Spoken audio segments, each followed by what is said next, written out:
कोई पहुंचा कि साहब हमें तो शराब पीना, बोले पियो खूब शराब पियो। लोग तो खड़खड़ा गए इस कंट्री में कि ये संत है शराब पीने के लिए। कुछ आपको फॉलो नहीं करना पड़ेगा कि मुझे झूठ नहीं बोलना है, इसलिए तो मैं अपने आप को काफिर लिखता हूं कि मुझे बोलना है। पाखंडी कौन?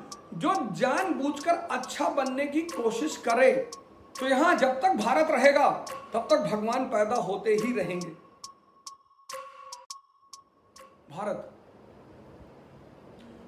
भारत के पास जो फॉर्मूला है वो भगवान बनाने का फॉर्मूला है। भगवान, मैं ब्रह्म की बात नहीं कर रहा हूं, ये सब कुछ ब्रह्म है, अल्लाह है, इसके सिवा कुछ भी नहीं। इसलिए कोई आदमी अगर खुद को, मंसूर ने कहा अनहलक मैं अल्लाह हूं, मारा गया हूं, लेकिन शायद उस आदमी की बात को समझ नहीं पाया। इस देश में मेरे एक मित्र ने एक बार मुझसे पूछा कि सारे भगवान इस देश में ही पैदा क्यों होते हैं? मैंने कहा भगवान पैदा नहीं होते, पैदा तो इंसान ही होते हैं। इस देश में पारस है, यहां के गुरु, रामानंद जैसे गुरु जिनको फॉर्मूला पता है इंसान को भगवान बनाने की। तो यहां जब तक भारत रहेगा तब तक भगवान पैदा होते ही रहेंगे।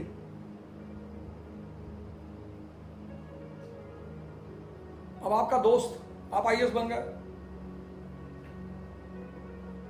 आपका कोई रिलेटिव रिक्शा चलाता है और आप 10-20 आईएएस ऑफिसरों के साथ कहीं खड़े हैं और उस बेचारे ने आपको देख लिया, मैं अपनी बात कर रहा हूं, और वो दौड़ा आपकी तरफ, आपने अपने तुरंत प्यारो भगाओ उसको। लेकिन कृष्ण सुदामा को गले लगा रहे हैं। यह है भगवत्ता का गुण। जब वो गुण किसी व्यक्ति के अंदर आ जाते हैं ट्रांसफॉर्मेशन से। पाखंडी कौन?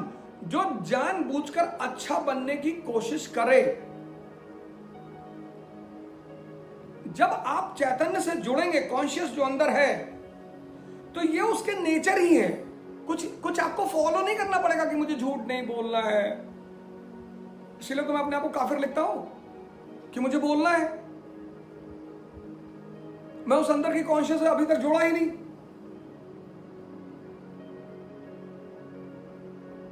पाखंड में जीवन नहीं जीना है, तब तो और नरक जीवन हो जाएगा। नरक क्या, जितने लोग पाखंड में रह रहे हैं वो नरक में हैं। अंदर ही अंदर लड़ाई चल रही है।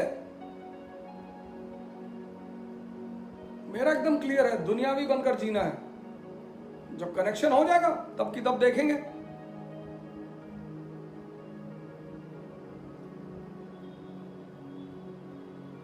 पाखंड नहीं करना है। दुनिया का सबसे खतरनाक चीज है पाखंड। मौका मिल जाएगा 1000 करोड़ रुपए चुरा भी लेंगे, डाका भी डाल लेंगे, सच भी बोल देंगे,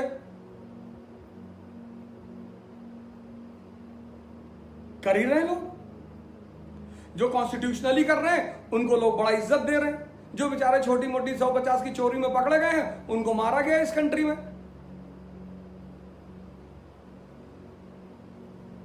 कबीर बहुत क्रांतिकारी, जिस तरह से वो आदमी बोलता है, सारे लगभग सभी ने चीजों को बैलेंस रखने की कोशिश की कि कोई हर्ट ना हो। कबीर ने कहा होने दो हर्ट, एक्सट्रीमिज्म, हर्ट होगा तभी जागेगा आदमी।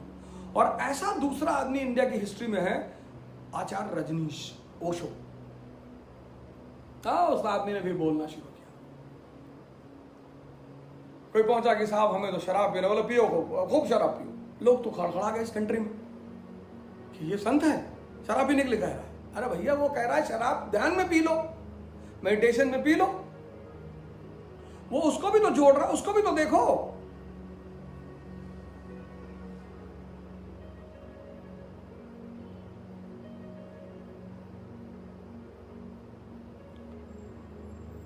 पच्चीस साल तक आपने कोई चीज किया, किसी पद्धति पे आप जिए, उसके बाद आपको ट्रांसफॉर्म होना है और आप आश्रम में जाते हैं और एक आदमी कहता है आज के आज ये जो 25 साल की तुम्हारी आदतें सब छोड़ दो तब तुम्हें अंदर आने दूंगा। आप पागल हो जाएंगे। वो अगर आश्रम का मैनेजर ये कहे आपसे कि आओ, जैसे जैसे अंदर से बदलना चीजें छूट जाएंगी, तब आपको बड़ी सुविधा लगेगी। तब आपको बड़ा अच्छा लगेगा।